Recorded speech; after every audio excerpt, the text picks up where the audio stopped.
Hello everyone, welcome back to my channel. Guys, आज मेरा voice थोड़ा अजीब लगेगा क्योंकि आज मेरा गला ठीक नहीं है। ओके, चलिए शुरू करते हैं आज का पार्ट।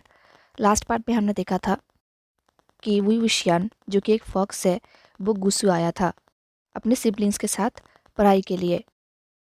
विंग का गुसू में आने के बाद अंकल ने जब विंग का नाम लिया तब लंजे को पता चला कि उसका जो फॉक्स दोस्त है वो और कोई नहीं वुई wuxian है, वो ट्रैवल मेकर। एंड विंग को पता चला कि उसका लन गग्गा और कोई नहीं सेकेंड जेट ऑफ लन लांग वांग जी है। ये सुन के दोनों ही शॉक्ड थे, लंजा भी एंड विंग भी। विंग ने लंजे की तरफ देखा एंड उसने कहा, लांग वांग जी, तुम लांग वांग जी हो? Second son of Gusu sect leader, मेरा लन गग्गा लांग वांग जी है। वो दोनों इतने शॉक्ड थे कि वो दोनों एक दूसरे में खो गए थे। वो दोनों भूल ही चुके थे कि उनके साथ यहाँ पर और कोई भी है। विंग के मुंह से ये सब सुन के जेबुचुन एंड अंकल शॉक्ड हो गए। जेबुचुन ने कहा, तुम्हारा लान गग्गा? अंकल ने कहा, तुम्हारा लान गग्गा? जेबुचुन का वॉइस बहुत ही सॉफ्ट था बट अंकल का वॉइस बहुत ही स्टर्न था। अंकल की वॉइस सुनते ही वो दोनों एक दूसरे में वापस आए। अंकल ने लंजे की तरफ देखा एंड विंग की तरफ देखा एंड पूछा, तुम दोनों एक दूसरे को जानते हो? ये सुनकर लंजे ने कहा, मैं एक नाइट हंट पे वुई wuxian से मिला था। ये सुनकर विंग को बुरा लगा। वो अपने टेल्स को शेक करने लगा। उसने लंजे की तरफ देखा एंड एक वीक स्माइल किया। उसने कहा, मुझे लगा था लन गग्गा नहीं, मेरा मतलब लाना गग्गा गुस्सू में झूठ बोलना मना है। ये बोलकर विंग ने लंजे की तरफ देखा, बिल्कुल उसके आइस की तरफ। उन दोनों का आई लॉक हुआ एंड देन विंग ने कहा, या फिर तुम भूल गए हो कि तुमने मुझे प्रॉमिस किया था कि हम दोनों दोस्त हैं? ये सुन के जेबुचुन ने कहा, दोस्त? जेबुचुन का वॉइस बहुत ही सॉफ्ट भी था एंड शॉक्ड भी था। जेबुचुन के वॉइस सुन के लंजा समझ गया कि जेबुचुन क्या चाहते हैं। जेबुचुन हमेशा ही चाहते थे कि लंजा का कोई दोस्त बने एंड यहाँ पर जेबुचुन का सपना ही पूरा हो रहा था। बट लंजा को ये चीज़ बिल्कुल भी अच्छा नहीं लग रहा था। जेबुचुन ने लंजा की तरफ देखा और कहा, वांग जी, मुझे लगता है तुमने जो रिपोर्ट में बताया था कि तुम एक कल्टिवेटर से मिले थे, शायद यही वो कल्टिवेटर है ना? ये सुनकर अंकल ने गुस्से में कहा, वांग जी, क्या ये सच है? क्या यही वो कल्टिवेटर है जिसके बारे में तो बात करते थे, वुई wuxian? ये सुन के विंग शॉक्ड था। उसने लंजे की तरफ देखा और कहा, क्या तुम मेरे पीछे पीछे किसी और स्ट्रेंज कल्टिवेटर्स के साथ भी दोस्ती कर रहे हो? लारा गग्गा नहीं, लंजान। जैसे ही विंग के मुंह से लंजा ने अपना बर्थ नेम सुना, वो बिल्कुल शॉक्ड हो गया। ये फर्स्ट टाइम था जो उसको किसी ने इस नाम से बुलाया था। वो शॉक्ड भी था एंड गुस्सा भी था। उसे अनकम्फर्टेबल फील हो रहा था। उसने विंग की तरफ देखा एंड ग्लेयर किया, क्योंकि विंग का हिम्मत कैसे हुआ उसे इस नाम से बुलाने का। लंजा ने एक डीप ब्रीथ लिया और कहा, तुम्हें मुझे लांगवांग जी बुलाना चाहिए। ये सुनकर विंग ने कहा, बट लंजा, हम दोनों दोस्त हैं, तो मुझे इतना तो हक है कि मैं तुम्हें अपने पर्सनल नाम से बुलाऊं। तुमने मुझे अपने पर्सनल नाम से बुला सकते हो लंजा। लंजा, लंजा, तुम्हारे लिए मैं विंग हूँ। एंड तभी अंकल ने कहा, बहुत हुआ। अंकल ने ये बात बहुत ही ज़ोर से कहा। ये सुनते ही लंजा एंड विंग दोनों ही शॉक्ड हो गए। लंजा, विंग एंड जेबुचुन के बीच में एक स्ट्रेंज टेंशन था, क्योंकि अंकल बहुत गुस्सा हो गए थे। अंकल ने विंग की तरफ देखा एंड गुस्से में कहा, वुई wuxian, तुम्हें गुसुलान प्रिंसिपल्स को 300 टाइम्स कॉपी करना होगा। ये सुनकर विंग शॉक्ड हो गया। उसने कहा, 300? इसमें तो पूरा समर ही निकल जाएगा। मैंने सिर्फ एक रूल तोड़ा है। तभी जेबुचुन ने कहा, 3 रूल। विंग ने कहा, हाँ, आई मीन 3 रूल एक बार ही तो तोड़ा है ना। ये सुन के जेबुचुन ने सॉफ्ट स्माइल किया बट अंकल बहुत गुस्सा हो गए। अंकल ने गुस्से में कहा, 300 बस। जल्दी अपना पनिशमेंट पूरा करना एंड हमें सबमिट करना। मैं किसी को असाइन कर दूंगा ताकि वो तुम्हें सुपरवाइज करे। नाउ अब तुम अपने रूम पे वापस जाओ। ये सुनकर विंग ने शाय किया एंड लंजा, जेबुचुन एंड लानकुरेन को वोस किया। दिन भर अपने टेल को हिलाते हुए उस रूम से निकल गया। जब वो जा रहा था तब उसके एंड लंजा के हाथों के बीच में थोड़ा सा टच हुआ, बट दोनों में से किसी ने भी रिएक्ट नहीं किया। जब विंग चला गया एंड दरवाज़ा बंद होने का आवाज़ हुआ तब लंजा का बहुत मन कर रहा था कि वो डोर की तरफ देखे, बट उसने अपने आप को कंट्रोल किया। देन अंकिल ने लंजे की तरफ देखा। अंकिल ने कहा, वांग जी, तुम इस विभूषण के साथ कितने क्लोज हो? ये सुनकर लंजे बिल्कुल शॉक्ड हो गया। एंड लंजे से भी ज़्यादा जेबोचुन शॉक्ड थे। जेबोचुन ने कहा, अंकिल। जेबोचुन की वॉइस सुनते ही अंकिल ने जेबोचुन की तरफ ग्लेयर किया, बट जेबोचुन ने कहा, अंकिल, आपने वांग जी का रिपोर्ट खुद देखा है। वांग जी कहीं भी झूठ नहीं बोलता। वो कहीं भी अपने क्लैन को छोटा नहीं करेगा। ये सुनकर लंजे को बुरा लग रहा था। उसे पता है कि उसका भाई उस पर कितना विश्वास करता है, बट लंजे को ये भी पता है कि उसने विंग के साथ जो कुछ भी किया था, आई मीन वो फाइटिंग, उसका क्लोज जाना एंड एवरीथिंग, वो इस क्लैन के लिए, उसके लिए एक शेम ही था। ये सब बातें जेबोचुन को पता नहीं। अगर उन्हें पता होता तो उन्हें भी यही लगता कि वांग जी इस क्लैन के लिए एक शेम है। लंजे को बहुत बुरा लग रहा था।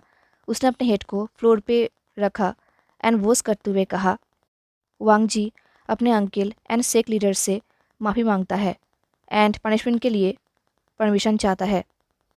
ये बोलने के बाद कुछ टाइम के लिए लंजा चुप था। दिल लंजे ने कहा, मैं विभूषण से मेरे फर्स्ट नाइट रन पे मिला था। मैं उससे फैमिलियर नहीं था और ना ही मैं उसे पहचान पाया। एंड मैंने उसे कहीं भी नहीं कहा था कि वो मुझे इतने फैमिलियर मैनर्स से एड्रेस करे। वो हर नाइट हन पे मुझसे मिलता था। एंड लास्ट मंथ जो मेरा लास्ट नाइट हन था, वहाँ पर भी वो मेरे साथ ही था। ये सुन के अंकल बहुत गुस्सा हो गए। इससे पहले जेबोचुन कुछ कह पाते, अंकल ने गुस्से में कहा, एंड तुमने एग्जैक्टली उसके साथ किया क्या है? लंजे ने डिटेलली कहा, मैंने उसके साथ तलवारबाजी किया है, बट मैंने उसको अपना आइडेंटिटी नहीं बताया था एंड उसने भी सेम किया था। हम दोनों के एक दूसरे का नाम नहीं पता था, इसलिए वो मुझे इतना इनअप्रोप्रिएट वे से बुला रहा है। अंकल ने कहा, तो वो तुम्हें इस नाम से बुला रहा था एंड तुमने कुछ भी नहीं किया? तुमने उसे ऐसा करने दिया? एंड तुम्हें सच में नहीं पता था कि वो कौन है? लंजन ने कहा, मुझे नहीं पता था। अगर मुझे पता होता तो मैं आपका एडवाइस फॉलो करता एंड मैं उससे डिस्टेंस बनाए रखता। ये सुनकर अंकल बिल्कुल भी कन्विंस नहीं हुए, पर फिर भी उन्होंने कहा, तो वांग जी, तुम्हें क्या लगता है अभी तुम्हें क्या करना चाहिए उसके साथ? ये सुनकर लंजा कुछ टाइम के लिए चुप था। वो सोच रहा था कि जब तक विंग उसके आसपास रहेगा वो हमेशा डिस्ट्रैक्ट ही रहेगा, चाहे वो कितना आइसोलेशन या फिर सेक्लूशन क्यों ना करे। बट उसे अपने क्लैन के रिस्पेक्ट करना होगा, रूल्स का रिस्पेक्ट करना होगा एंड उसे अंकल का हर एक ऑर्डर फॉलो भी करना होगा। यही उसका रिस्पॉन्सिबिलिटी है। तो उसने कहा, सेक लीडर्स एंड अंकल जो भी कहेंगे मैं वही करूँगा। अब मुझे पता है कि वो वुविशियन है, तो मेरा क्लान मुझसे जो भी एक्सपेक्ट करेगा मैं सिर्फ वही करूँगा। ये सुनकर सब लोग बिल्कुल पॉज थे। लंजा की हिम्मत नहीं हो रहा था कि वो अंकल की तरफ देखे। तभी अंकल ने कहा, उठ जाओ। लंजे ने वही किया। अंकल लंजे के पास आए। उन्होंने कहा, it's all right Wang ji, night run से आने के बाद तुम सेक्लूशन पे गए थे। आज तुम उसे यहाँ पर ले आए पनिशमेंट के लिए। तुमने उसे ये भी कहा कि वो तुम्हें इतने फैमिलियर वे से नहीं बुला सकता। अब मुझे रियलाइज़ हो रहा है कि यहाँ पर तुम्हारी गलती नहीं है। मुझे इतना स्ट्रिक्ट नहीं होना चाहिए था। तुमने अपना बेस्ट किया है एंड उसका पनिशमेंट कोई और उसको सुपरवाइज़ कर लेगा, कोई बात नहीं। ये सुनकर रंजो को अंदर ही अंदर एक अजीब सा फील हुआ। उसे बिल्कुल भी अच्छा नहीं लगा। इससे पहले वो कुछ सोच पाता, जेबोचुन ने कहा, वांग जी के अलावा जो अदर डिसिप्लिनरी ऑफिसर्स है वो विविशन के साथ इतना स्ट्रिक्ट नहीं हो पाएंगे, क्योंकि विविशियन बहुत ही चार्मिंग है। उसका नेचर बहुत ही अच्छा है, कोई भी उसके साथ स्ट्रिक्ट नहीं हो पाएगा। ये बोल के जेबोचुन ने लंजे की तरफ देखा और कहा, सिर्फ वांग जी ने ही हमें दिखाया है कि वो उसके साथ स्ट्रिक्ट हो सकता है एंड वो उसके बातों पर नहीं आएगा। तो मुझे लगता है कि अगर कोई विविशन को सुपरवाइज कर सकता है एंड डिसिप्लिन करा सकता है तो वो सिर्फ वांग जी है। ये सुनकर अंकल ने कुछ टाइम के लिए सोचा। देन उन्होंने नोट किया और कहा, तुमने सही कहा वांग जी, तुम ही उसे सुपरवाइज करोगे एंड इस क्लैन का या फिर इस फैमिली का कोई भी इंसान उसके आसपास भी नहीं जाना चाहिए और ना ही उससे इंटरेक्ट करना चाहिए। जितना हो सके सब लोग उससे दूर रहो एंड वांग जी, तुम उसका पनिशमेंट सुपरवाइज करना एंड हमेशा हमें अपडेट देता रहना एंड तुम भी कुछ रूल्स कॉपी करते रहना एज अ पनिशमेंट एंड फिर से कहीं भी उसके बातों पर नहीं आना। लंजन ने वो किया और कहा, ठीक है, अंकल ने कहा, अब तुम जा सकते हो। अपना पेट्रोलिंग कंटिन्यू करो। मुझे तुम्हारे भाई के साथ कुछ प्राइवेट में डिस्कस करना है। लंजा ने नोट किया, बट कहीं ना कहीं लंजा को अच्छा नहीं लग रहा। उसे एक अजीब सा फील हो रहा था। उसने जाने से पहले एक बार अपने भाई एंड अंकल की तरफ देखा। वो दोनों ही चुप थे एंड लंजा के जाने का वेट कर रहे थे। लंजा ने दोनों को वो किया एंड वो दरवाज़ा की तरफ चला गया। जाने से पहले उसने अपने आंखें बंद किया एंड एक डीप ब्रेथ लिया। देन फाइनली वो उस रूम से बाहर चला गया। रूम के बाहर जाने के बाद एंड दरवाज़ा बंद करने के बाद उसने अपने आंखें बंद किया एंड एक डीप ब्रेथ लिया। तभी किसी ने कहा, फाइनली। मुझे तो लगा था कि वो लोग तुम्हें बाहर ही नहीं जाने देंगे। ये सुनकर लंजा ने अपनी आंखें ओपन किया। तब उसने देखा कि उसकी तरफ विवुशियन आ रहा है, वही फॉक्स, विंग। विंग लंजा के सामने आया एंड पास के ही वॉल में थोड़ा सा लीन्ड हो गया। जैसे ही लंजा ने उसकी तरफ देखा, विंग ने एक बिग स्माइल किया। देन विंग ने एक डीप शाई किया। लंजा ने विंग की तरफ देखा एंड वो सोच रहा था, यही वो फॉक्स है जिसके बारे में लंजा हमेशा सोचता रहता है। यही वो फॉक्स है जिसका नाम है विवुशियन, जिससे लंजा को दूर रहना होगा। लंजा ने डीप वॉइस में कहा, विवुशियन। ये नाम बोलते हुए भी लंजा को बहुत ही अजीब लग रहा था। उसे बिल्कुल भी अच्छा नहीं लग रहा था। एंड लंजा के मुंह से ये नाम सुनते ही विभूषण का टेल्स हिलना बंद हो गया। उसने कहा, लंजा, मैं तुमसे कहा है ना कि तुम्हारे लिए मैं विंग हूँ। ये बोलकर विंग ने स्माइल किया। देन उसने कहा, सच में, काश तुम मुझे पहले बता देते कि तुम लंजा हो। मैं तुम्हें लन गग्गा बुला रहा था एंड यहाँ पर तुम लारा गग्गा हो। ये तुम्हें पहले बोलना चाहिए था ना। बट मुझे लगता है कि तुम्हें अच्छा लगता था जब मैं तुम्हें ऐसे नाम से बुलाता था। ये बोल के विंग ने स्माइल किया। लंजा ने कहा, रिडिक्यूलस। अभी कर्फ्यू चल रहा है, अपने क्वार्टर में वापस जाओ एंड कल सुबह क्लास के बाद लाइब्रेरी पेविलियन पे चला जाना पनिशमेंट के लिए। ये सुन के विंग ने कहा, क्या आप गुस्सू में हम दोनों ऐसे ही बात करेंगे? लन गग नहीं, लारा गग्गा। सच में, अभी मुझे आदत बदलने में थोड़ा सा टाइम लगेगा। ये बोलते हुए विंग लंजा के पास आया। उसने कहा, लंजा लंजा, मैं प्रॉमिस करता हूँ मुझे तुम्हारा नाम बहुत जल्दी हैबिट हो जाएगा। But the main point is, क्या हम दोनों ऐसे ही बात करेंगे? आई मीन सिर्फ rules and classes and punishments, बस। सच में लंजा, तुम बहुत ही ज़्यादा दुखी हो। तुम्हें मेरी ज़रूरत है, पर चिंता मत करो। हम दोनों को पता है कि मैं बहुत बात कर सकता हूँ, तो हम दोनों जब भी मिलेंगे मैं तुम्हारे लिए बात कर लूँगा। तुम्हें ज़्यादा बात नहीं करना पड़ेगा, ठीक है? ये बोल के विंग ने स्माइल किया। देन उसने कहा, ओके, तो क्यों ना अभी हम मेरे सेकेंड एम्पर स्माइल का जार शेयर करें? विंग के मुँह से इसे सुनते हुए लंजा को बहुत ही एम्बेरस फील हो रहा था। उसके चीक्स रेड हो रहे थे। थैंकफुली आसपास डार्क था, तो विंग ये सब देख नहीं सकता था। बट लंजा ने अपने आप को कंट्रोल किया। उसने कहा, मैं जा रहा हूँ एंड गुस्से में ब्राइब अटेम्प्ट करना भी रूल तोड़ना हुआ। तुम्हें कल रूल्स का 2 और कॉपी करना होगा एज अ पनिशमेंट। अभी अपने क्वार्टर में वापस जाओ, अभी। ये सुनकर विंग ने कहा, क्या? लंजा? लंजा के ईयर्स बिल्कुल रेड हो गए क्योंकि विंग बहुत ही प्यार से बुला रहा था। बट लंजा ने वहाँ पर एक सेकंड भी और नहीं रुका। वो वहाँ से आगे जाने लगा। पीछे से विंग स्वीट वॉइस में बुला रहा था, बट लंजा फिर भी नहीं रुका। देन विंग ने कहा, लंजा, क्या तुम कुछ भूल नहीं रहे? ये सुनते ही लंजा रुक गया। उसने विंग की तरफ टर्न किया एंड विंग ने एक बिग स्माइल किया। देन उसने लंजा की तरफ कुछ फेंका एंड लंजा ने उसे कैच भी कर लिया। विंग ने कहा, ये एक बहुत ही छोटा सा गिफ्ट है, मैंने तुम्हारे लिए बनाया है। क्योंकि यंग मिंग से यहाँ पर आना एक बहुत ही लॉन्ग जर्नी था एंड बहुत ही बोरिंग भी था, तो तुम मुझे ब्लेम नहीं कर सकते। मैं बहुत बोर हो रहा था, इसलिए मैं तुमसे मिलने के लिए इतना एक्साइटेड था, तो मैंने तुम्हारे लिए ये बनाया है। सच में लंजा, मैंने लास्ट वीक्स में तुम्हें बहुत मिस किया है। ये सुनकर लंजा ने अपने हाथों की तरफ देखा, जहाँ पर विंग ने एक गिफ्ट फेंका था। एंड वो गिफ्ट एक वुडन पीस था, आई मीन एक कंपास, जो कि बहुत ही ब्यूटीफुल था। यह कंपास एक लक का सिंबल है। लंजा ने ऐसे कंपासेस शाई टाउन पे पहले देखा है। लंजा ने उस कंपास को टर्न किया तो पीछे एक आर्ट था, जिसे देखकर ही लग रहा था कि इसे विंग नहीं बनाया है, क्योंकि वो बहुत ब्यूटीफुल था। एंड उस आर्ट पे एक भी फॉल्ट नहीं था। विंग ने एज अ आर्ट एक क्लाउड पैटर्न का ड्रैगन बनाया था जो कि लंजा को रिप्रेजेंट करता है। ये देख के लंजा शॉक्ड हो गया। उसका फेस और भी हॉट हो गया, उसके चीक्स एंड ईयर्स और भी रेड हो गए। वो हैप्पी तो हुआ था बट वो ये चीज़ विंग को नहीं दिखा सकता, तो उसने विंग की तरफ ग्लेयर किया एंड वो टर्न होकर वहाँ से जाने लगा।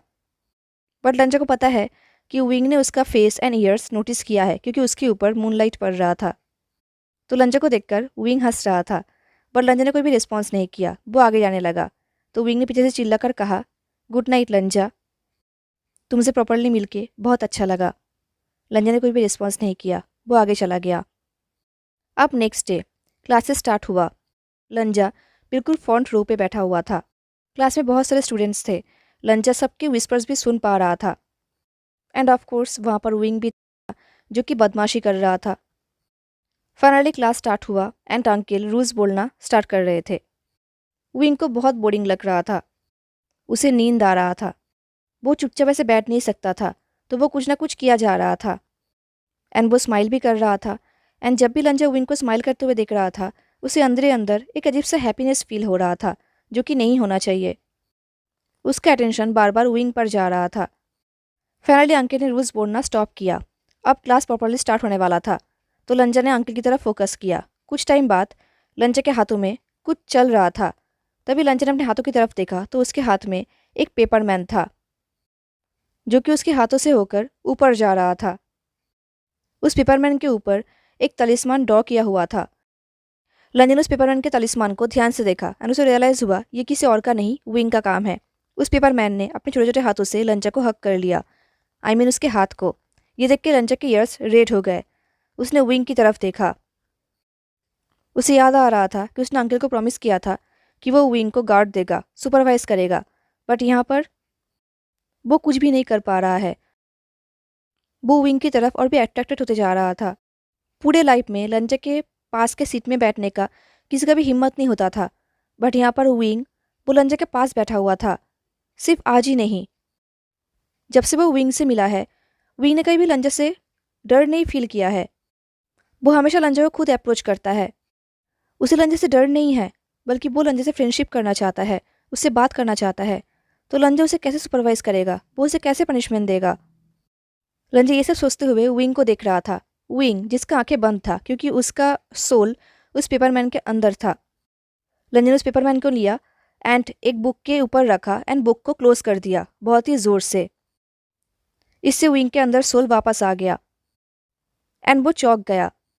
थैंकफुली ये सब चीज़ें अंकल ने नोटिस नहीं किया, वो क्लास कंटिन्यू कराता रहे। अंकल ने फाइनली कहा, इस ईयर में हमें एक प्रैक्टिकल एग्ज़ाम करना होगा जहाँ पर हमें तुम्हारा कल्टीवेशन एबिलिटी पता चलेगा। हमें वेन सेक का परमिशन मिल चुका है। हम सब लोग चीशन केव के अंदर जाएंगे। वहाँ पर हमारे लिए एक टास्क होगा जो हमें फुलफिल करना होगा एंड तब हमें पता चलेगा कि तुम सब में से कौन बेस्ट कल्टीवेटर है। ये सब चीज़ें लंजा भी पहली बार सुन रहा था, तो उसके लिए भी ये चीज़ न्यू था क्योंकि उसके सेक में इससे पहले कहीं भी प्रैक्टिकल एग्ज़ाम नहीं हुआ था, तो वो थोड़ा सा सरप्राइज था। बट एनीवेज लंजा ने कुछ भी नहीं कहा end of course boarding class चल रहा था, तो विंग चुप कैसे रहता? तो वो कुछ ना कुछ किया जा रहा था एंड फाइनली वो अंकल के नज़र में आ गया। अंकल उसे सवाल पूछा एंड विंग ने जवाब भी दिया, बट सारे जवाब अंकल के तरफ नहीं था, कुछ जवाब थोड़ा सा डिफरेंट भी था। तभी अंकल ने लंजा को कहा आंसर करने के लिए। लंजा एंड विंग के आंसर्स बिल्कुल डिफरेंट थे, बट दोनों ही सही थे। तो अंकल ने कहा कि विंग का आंसर गलत है, बट विंग चुप रहने वालों में से तो नहीं था, तो वो ऑब्जेक्ट करने ही वाला था एंड लंजा को लग रहा था कि कुछ गलत होने वाला है क्योंकि विंग बहुत ज़्यादा कर रहा है एंड अंकल गुस्सा हो रहा है। तो इससे पहले विंग कुछ कह पाता, लंजा ने विंग के हाथ को पकड़ लिया। इससे विंग फ्रीज हो गया। उसने लंजा की तरफ देखा। पहली बार विंग स्पीचलेस हो चुका था। जैसे विंग ने लंजा की तरफ देखा, लंजा ने अपने हेड को शेक किया एंड उसे चुप रहने के लिए कहा। तो विंग ने वही किया, उसने सिर्फ नोट किया एंड फाइनली लंजा ने उसे जाने दिया। विंग के हाथ छोड़ने के बाद लंजा को लग रहा था कि अभी उसने सबके सामने विंग को टच किया। ऐसी बात नहीं है कि उसने इससे पहले उसे टच नहीं किया था, इनफैक्ट उन दोनों ने एक साथ बेड भी शेयर किया था जब लंजा लिटिल ड्रैगन बन गया था।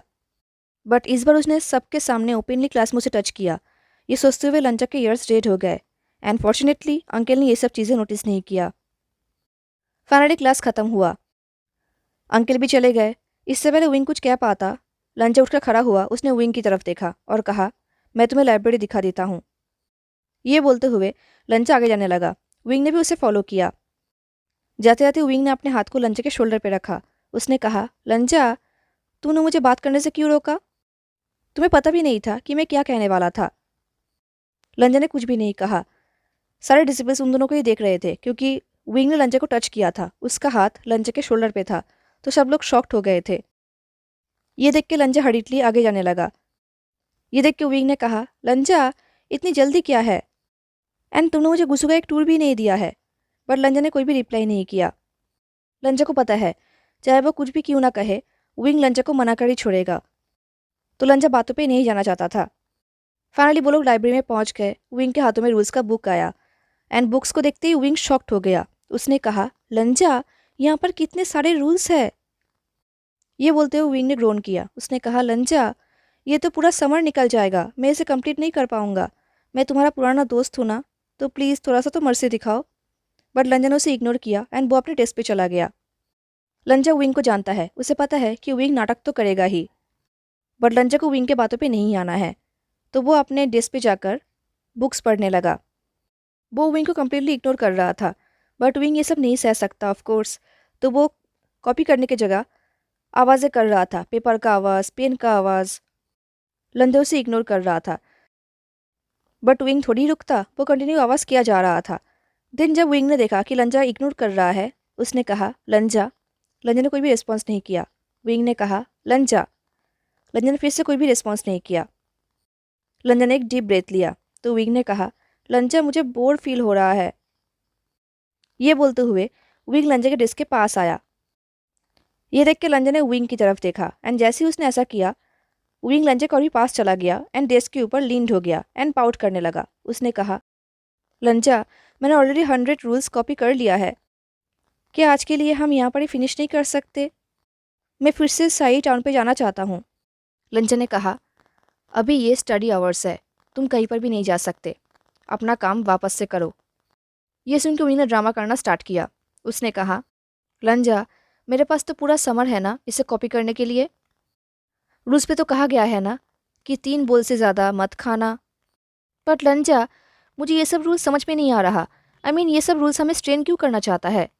एंड ये बोल के विंग ने लंजा के शोल्डर को पकड़ा बहुत ही टाइटली। उसने कहा, एंड शायद एल्डर्स चाहते हैं कि आज तुम मेरे साथ शाई टाउन पे 3 बोल्स खाना खाओ। क्या कहते हो? अच्छा प्लान है ना? ये बोल के विंग ने एक ब्राइट स्माइल किया। ये सुनते हुए लंजा को भी स्माइल करने का मन कर रहा था क्योंकि विंग बहुत ही क्यूट बिहेव कर रहा था। बट ये सोचते ही लंजा को इरिटेट फील हो रहा था कि वो विंग के बातों पर स्माइल करना चाहता है। तो उसने अपने आप को कंट्रोल किया एंड उसने कहा, डिलीजेंस रूट होता है एंड कहीं भी सीखने के ऊपर गिव अप नहीं करना चाहिए।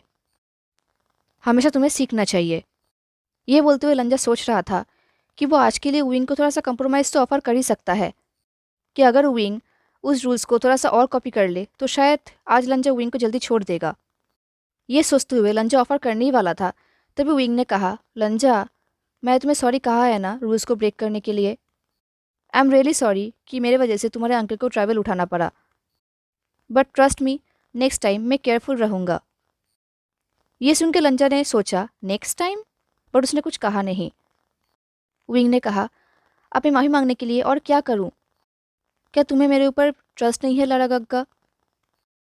मैं तुम्हारे ट्रस्ट के लिए कुछ भी कर सकता हूँ। ये सुनकर लंजा सोच रहा था, देन उसको कॉपी करो। बट उसने कुछ भी नहीं कहा। विंग ने कहा, मैं एडमिट करता हूँ कि मेरी गलती थी एंड मैं पनिशमेंट को एक्सेप्ट भी करता हूँ। अगर तुम चाहो तो मैं तुम्हारे सामने नील भी हो सकता हूँ, बट प्लीज़ मुझे माफ़ कर दो। ये सुनते ही लंजा के अंदर एक अलग सा थॉट्स आने लगा जो कि बिल्कुल भी प्योर नहीं था। सडनली उसे विंग का बहुत ही क्लोज जाने का मन कर रहा था, या तो इसी लाइब्रेरी पे या फिर विंग को फॉरेस्ट पे लेके जाके। लंजा विंग के फेस की तरफ देखने लगा, फिर उसके लिप्स की तरफ। फिर उसने अपने आप को समझाया कि वो ऐसा नहीं कर सकता, उसे ऐसा नहीं सोचना चाहिए। उसने कहा, विंग। लंजा ने रियलाइज़ भी नहीं किया कि उसने अभी भी विंग को उसके बर्थ नेम से बुलाया था। लंजा इतना आउट ऑफ कंट्रोल हो रहा था कि उसने अपने कपड़ों को टाइटली जकड़ लिया। फाइनली वो उठकर खड़ा हुआ। ये देख के विंग ने कहा, हाँ लंजा, मैं विंग हूँ, फाइनली तुमने मुझे अपने नाम से बुलाया। तो क्या तुम मेरे माफ़ी को एक्सेप्ट करते हो लंजा? क्या तुम आज मेरे साथ डिनर करोगे शाही टाउन पे? ये सुनकर रंजन को समझ में नहीं आ रहा था कि वो क्या कहेगा। उसके अंदर से आवाज़ नहीं आ रहा था। तो उसने फाइनली कहा, आज के लिए हम यहाँ पर ही फिनिश करते हैं, तुम जा सकते हो। ये बोल के लंचा वहाँ से निकल गया। हेलो एवरीवन, तो कैसा लगा आपको आज का पार्ट ज़रूर बताना। मिलते हैं नेक्स्ट पार्ट में, तब तक के लिए tata take care, stay safe, bye.